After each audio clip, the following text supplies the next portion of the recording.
Welcome to Kenton's videos. Enjoy the video. Open Kucoin. Or the Kucoin app and register with your email or phone, follow the verification link and confirm the account. Immediately enable Google 2FA or SMS 2FA and save backup codes offline. This prevents lockouts. Complete identity verification by uploading ID and a selfie.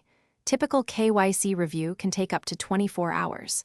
Configure an anti-phishing code and set withdrawal safety like address whitelisting. These steps reduce risk and are required before fiat on-ramps or higher withdrawal limits become available.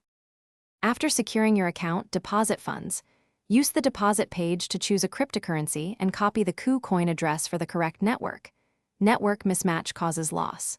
If you prefer fiat, use the buy crypto options, card on-ramp or P2P, based on regional availability and fees.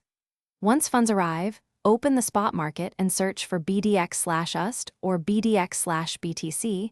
Choose the pair that matches your deposit asset. Check the order book and last price, and ensure your available balance covers the trade and fees.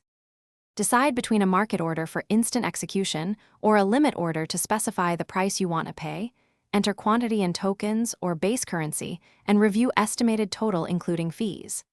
Kucoin trading fees are typically 1% per trade. Checkmaker versus taker rates and VIP discounts or KCS fee rebates if you hold KCS. After purchase, move coins to spot wallet. Optionally withdraw to an external address by using withdraw. Always confirm the correct network, check the withdrawal fee. Thanks for watching. Consider subscribing if we helped you.